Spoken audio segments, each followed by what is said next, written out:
Con la fabricación del hormigón convencional. Este tipo de producto es quizá uno de los pocos que todavía está al alcance de los técnicos en lo que se refiere a la participación en su diseño.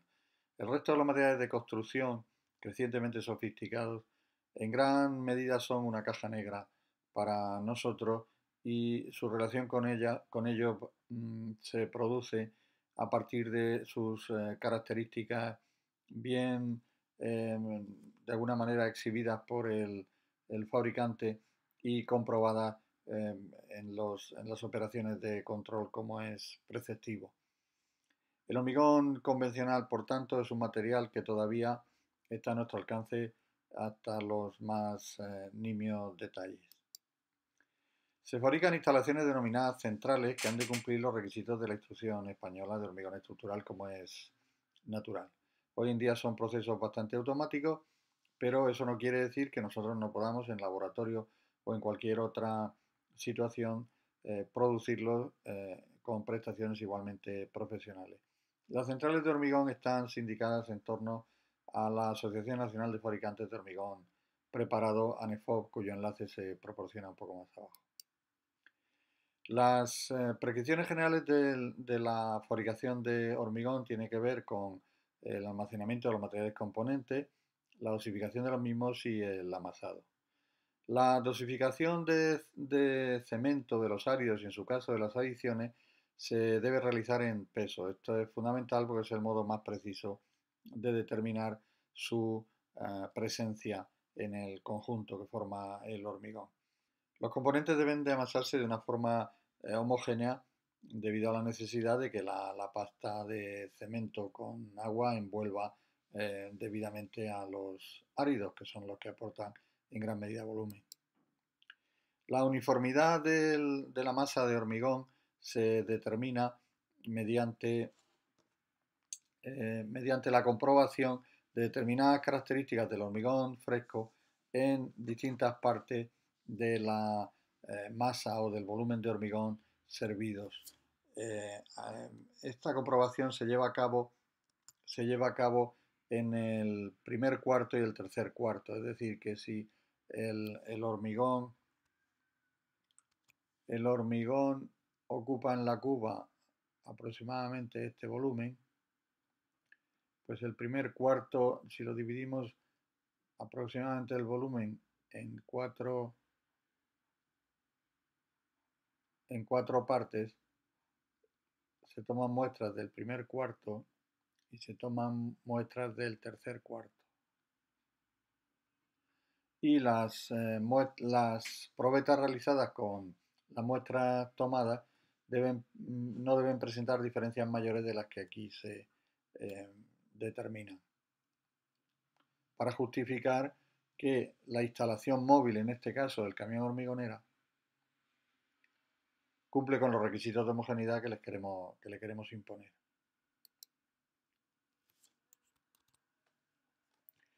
La dosificación del hormigón es fundamentalmente la mezcla de sus componentes. La cantidad mínima de cemento por metro cúbico queda establecida en la tabla 3732 que ahora mostraremos y que ya conocemos del apartado de las especificaciones. La cantidad máxima de cemento es de 500 kilos. Esto es importante porque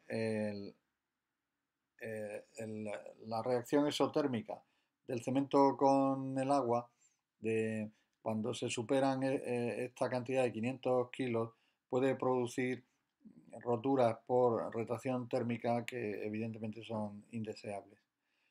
No se debe utilizar una relación agua-cemento tampoco que sea mayor que la máxima establecida en la tabla 3732, en este caso A, y aquí hablaríamos de la 3732 igualmente A.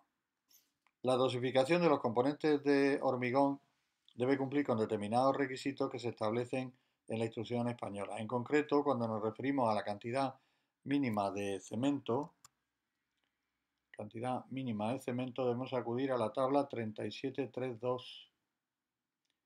Cuando nos referimos a la relación máxima agua-cemento, igualmente acudiremos a la tabla 3732.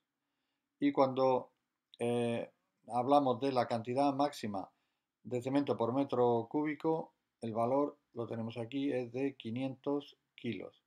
La razón es las fuertes grietas que pueden producirse por retracción térmica cuando se supera esta cantidad debido a la relación exotérmica a la reacción exotérmica entre el agua y el cemento.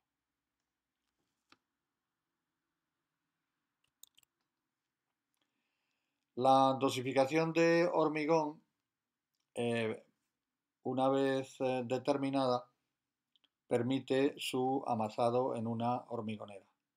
Los áridos, es decir, roca triturada, en general, hubo un tiempo en que pudimos contar con áridos eh, resultado de la acción de erosión de las aguas sobre las rocas, cantos rodados, pero hoy en día es realmente complicado. De modo que se procede a la extracción y trituración de rocas. De modo que en el hormigón, en su mezcla, participa el árido, el cemento, las adiciones, ya sean cenizas volantes o bien humo de sílice, y los aditivos que modifican determinadas propiedades. Naturalmente falta el agua, que es un elemento imprescindible para provocar la reacción con el cemento. Los componentes del hormigón deben a su vez cumplir con determinadas especificaciones que figuran en estos apartados de la instrucción española. Cemento, áridos, agua, adiciones y aditivos. Para fabricar un metro cúbico de hormigón endurecido es necesario fabricar 1025 litros de hormigón fresco. La razón son las pérdidas de volumen que se producen durante el proceso de fraguado y endurecimiento. Este conjunto de 1025 litros de hormigón fresco están ocupados fundamentalmente por áridos. Los áridos aportan al hormigón resistencia. Naturalmente, los áridos en la cadena de transmisión de tensiones en el seno del hormigón, los áridos no pueden ser más débiles que la pasta de cemento. De modo que los áridos serán notablemente más resistentes que la pasta de cemento que los ha de envolver. Ocupa la mayoría del árido porque hoy por hoy ese volumen es más barato ocuparlo con árido que con otros productos, pero además los áridos proporcionan una estructura interna que reduce, evita, en todo caso, dificulta la retracción de la masa de la pasta agua-cemento, al ser el árido un material inerte. El árido debe contar al menos con dos fracciones y en caso de que el fabricante de hormigón prefiera manejar áridos totales, es decir, conjuntos de distintas fracciones, debe aportar a quien se lo solicite, en especial a la dirección facultativa, la granulometría de las distintas fracciones. El resto ya de componentes ocupan volúmenes relativos eh, del orden del que expresa este gráfico y que da una idea aceptable de esa distribución de materiales en el seno del hormigón.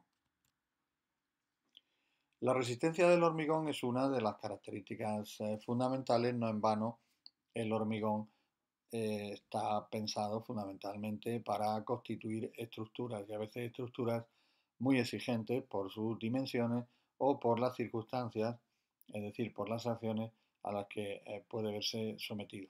El otro gran objetivo de la fabricación de un hormigón es que este hormigón sea duradero, es decir, que posea la propiedad de la durabilidad, de resistirse, como ya se vio en su momento, a los efectos del medio ambiente, a las reacciones de carácter físico y químico que el medio ambiente origina. Pues bien, la resistencia del hormigón se distribuye de forma normal. No es este el lugar para entrar en detalle sobre la distribución normal, puesto que los alumnos cursan asignaturas de estadística y aunque proporcionaremos algún tutorial que ayude a refrescar ideas al respecto. Bien, la resistencia del hormigón es una variable que sigue una distribución normal. Aquí la tenemos y eso implica que los distintos parámetros de resistencia tengan determinadas relaciones entre sí. Un fabricante que se propone producir un hormigón de una determinada resistencia media, debido a imponderables que dependen de la calidad de su instalación de producción, que depende también de en qué medida los áridos están sometidos o no a la intemperie y por tanto aumentando o disminuyendo su humedad, etcétera, etcétera. Dependiendo de todos esos factores, cuando se proponen una determinada resistencia media, luego obtienen muchas resistencias, unas mayores y otras menores que se distribuyen al azar en torno a ese valor propósito que es la resistencia media. Esto ocurre con muchos fenómenos de la realidad y es muy fácil de comprobar. Bien, pues entre las muchas resistencias que bajo la distribución normal produce involuntariamente un fabricante, hay una muy significativa que es el valor medio, pero hay otra igualmente importante que es el denominado resistencia real. La resistencia real, como indica este gráfico, es la que deja a su izquierda un área del 5%. Es decir, que la probabilidad de que se den valores inferiores a esta resistencia real es del 5%. Un fabricante produce espontáneamente, obtiene un valor medio y siempre habrá un valor que deje a la izquierda el 5% de los valores posibles de esa producción. A ese valor le llamamos resistencia real. Y la relación que hay entre la resistencia real y la media, simbolizada aquí por la letra griega mu, es la que vemos aquí. Lo que, digamos, no podemos pararnos a explicar porque este parámetro es 1,64, pero tiempo habrá. Pues bien, para conseguir la resistencia especificada FCK, que es la que el proyectista propone, es necesario relacionarla con una resistencia media. Eso lo vamos a ver ahora con las fórmulas correspondientes en esta pantalla. Decimos que la resistencia real y la resistencia media están relacionadas gracias a que conocemos el tipo de su distribución y por tanto su función matemática.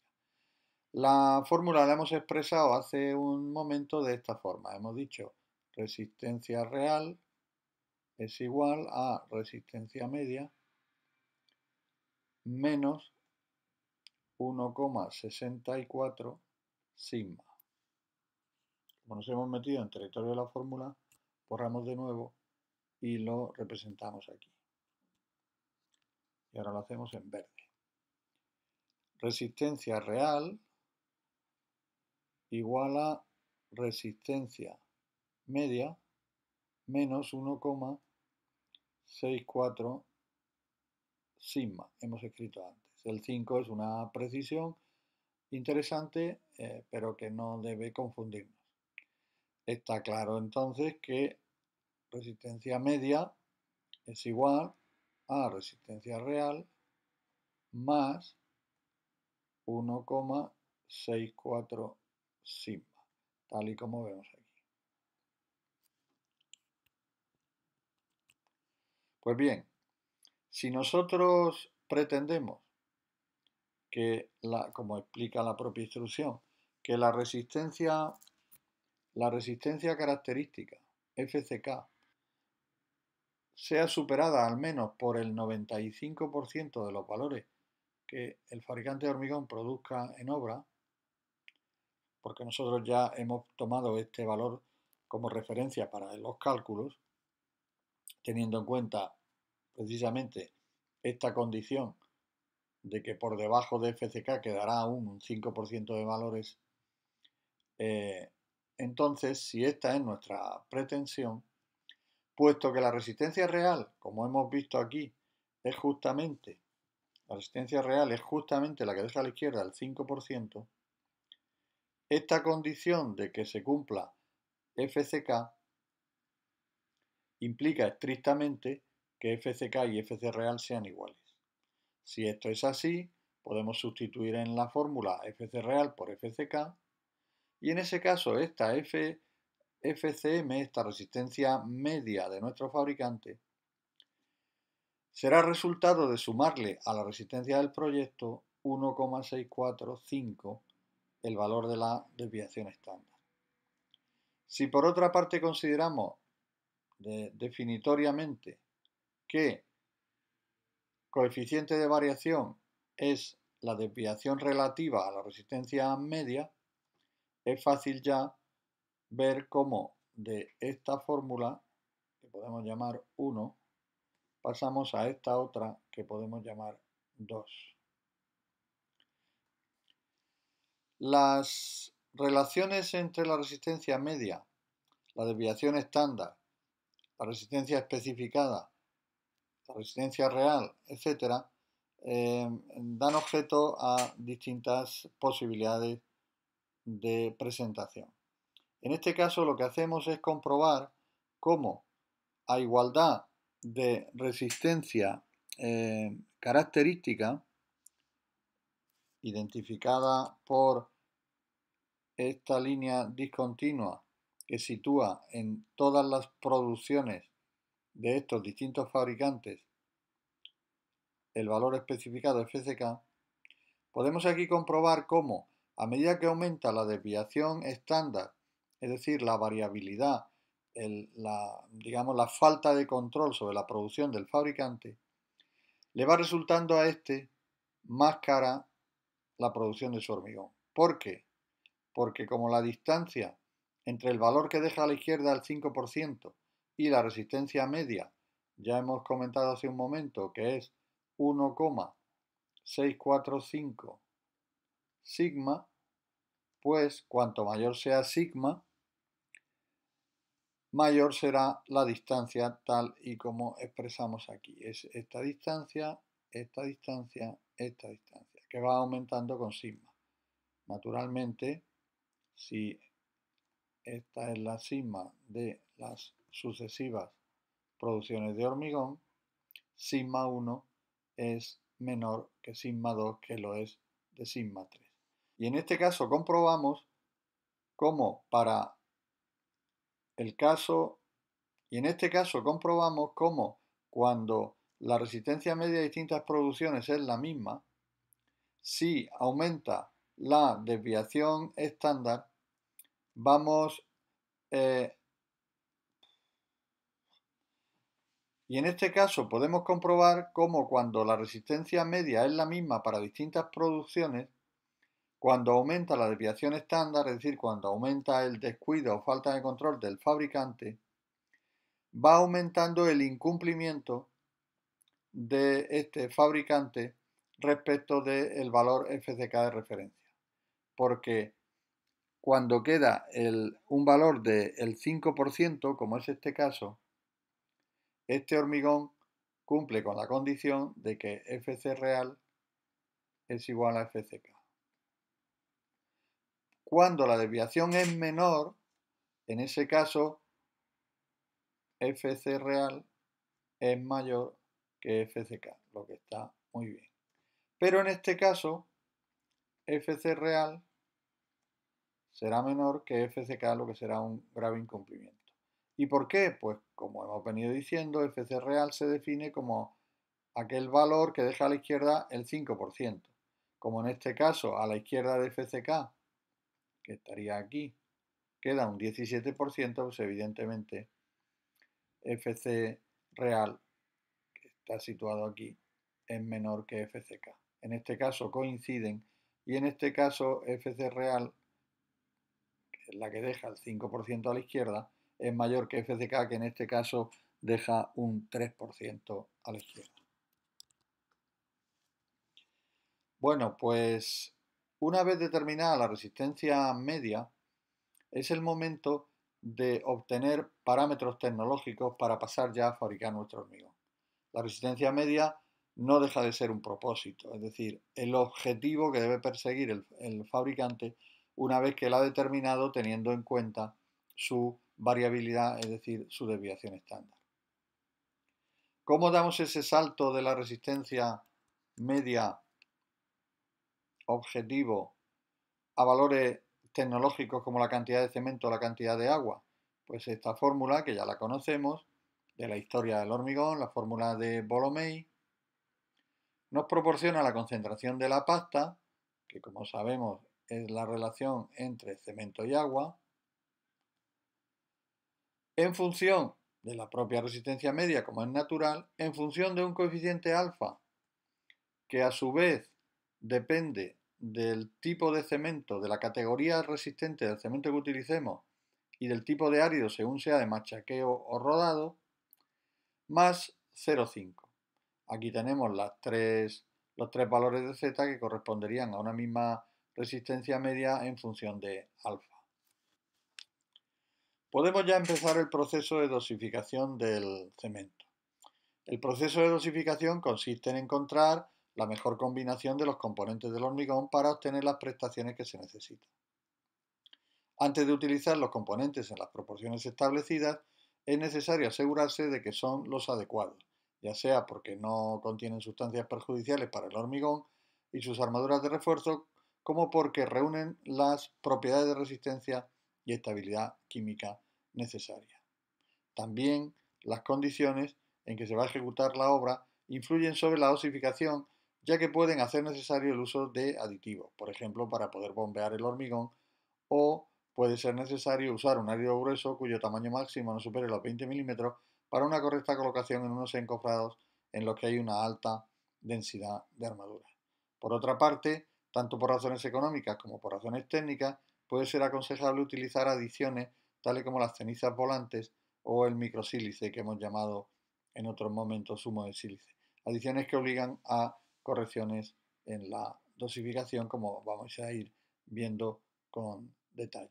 En definitiva, frente a esta imagen ya obsoleta del modo en que se fabricaba hormigón en nuestras obras, podemos decir que el proceso de dosificación consiste en la mezcla adecuada de todos los componentes, cemento, áridos, arena, agua, que es justo lo que le está echando el obrero en esta imagen a partir de este rudimentario almacén de agua que es un bidón industrial. Durante muchos años se fabricó con alto riesgo y se pagó caro, se fabricaron estructuras de hormigón en nuestro país. Hoy en día es un proceso mucho más profesional y que, por tanto, garantiza por determinados medios como la presentación de certificados o distintivos de, de calidad oficialmente reconocidos, pues las características de los hormigones que utilizamos en nuestras obras. La dosificación del hormigón en la instrucción 91 era consecuencia de fijarse dos potenciales objetivos. Uno era la resistencia, la resistencia del hormigón, que se consideraba un parámetro fundamental, que si se cumplía, se cumplían el resto de propiedades del hormigón, lo que era excesivamente presuntuoso. O bien se podía hacer por dosificación, de tal modo que el que solicitaba a un profesional la fabricación de hormigón le indicaba las proporciones, con lo que el fabricante podía eludir su responsabilidad. Los problemas que traía este planteamiento, especialmente el primero, obligó a plantearse la dosificación de hormigón de una manera más cuidadosa. Para ello, como ya vimos en la lección de especificaciones, se estableció la designación del hormigón de tal forma que todos los parámetros que incluía esta dosificación resolviesen el proceso de dosificación de manera correcta. Como ya se dijo entonces, la T indica el tipo de hormigón al que va destinado el producto, hormigón en masa, hormigón estructural armado, hormigón estructural pretensado. La R sería el símbolo de la resistencia en newton milímetro cuadrado, la C de la consistencia, la TM tamaño máximo del árido y la A del ambiente. Pues bien, la resistencia obliga a una determinada relación agua-cemento, que depende de la clase de resistencia del cemento, obviamente, como hemos visto. La consistencia obliga a una determinada cantidad absoluta de agua y al control de los finos, y en su caso al uso de aditivos. Es decir, la consistencia, como ya vimos en su momento, es la propiedad que permite una correcta colocación del hormigón en función de los medios y la energía que utilicemos para la compactación. El tamaño máximo del árido obliga a una determinada cantidad de agua e influye en las proporciones finales. En cuanto a la cantidad de agua y el tamaño del árido, pues es razonable, puesto que, como es sabido, cuando disminuye el tamaño del árido, aumenta su superficie específica, es decir, la superficie por unidad de peso. Si nosotros partimos de una roca cúbica de 1 metro de arista, tendríamos 6 metros cuadrados que mojar. Si partimos esa misma roca de esta forma, tendríamos 2 metros adicionales que mojar, pero seguiríamos teniendo 1 metro cúbico de roca y por tanto un determinado peso. Si ahora volvemos a cortarla por aquí, tendremos 10 metros cuadrados que mojar una vez que soltemos los fragmentos y los mezclemos de manera aleatoria en la masa del hormigón. Bueno, si volvemos a hacerlo por aquí y ya tenemos el paquete, tendríamos 12 metros cuadrados. Bueno, ya no podemos imaginar que si vamos haciendo esos cortes de manera paulatina hasta obtener un determinado tamaño de árido, pues con el mismo peso, si se trataba de 1 metro cúbico de roca, esto pues puede pesar 2.700 kilos, si hablamos por ejemplo de una caliza, pues bien, como se ve, los mismos 2.700 kilos cada vez presentan más superficie a, más superficie a mojar. Obviamente la cantidad de agua se verá modificada. Bien, la clase de exposición general presenta la obligación, acudiendo a nuestras ya conocidas tablas 37.3.2, la obligación, como digo, de determinar el contenido mínimo de cemento y la relación agua-cemento máxima. Si es que hacemos alusión a la clase 3A, es por poner un ejemplo. La clase de exposición específica igualmente impone la obligación de establecer un contenido mínimo de cemento y una relación agua-cemento máxima. Igualmente, la condición, la clase QC es solamente un ejemplo. Cuando se trata de la clase de exposición específica E, es decir, la de erosión, la instrucción establece una resistencia mínima de 30 megapascales. Es sabido que el megapascal equivale a newton milímetro cuadrado. Un contenido mínimo de cemento de 300 kilos por metro cúbico y una relación agua-cemento máxima de 0,50 para garantizar el, pues el buen comportamiento de, pongamos, el pavimento del que estemos hablando. En cuanto al uso de las cenizas volantes, suponen el empleo de cemento tipo CEM1 y la razón es que este cemento es el que mayor cantidad de clinker posee y además no contiene ceniza volante. De este modo impedimos que las cenizas volantes entren en el hormigón por dos vías, por el propio cemento y porque nosotros lo añadimos por la boca de nuestra hormigonera.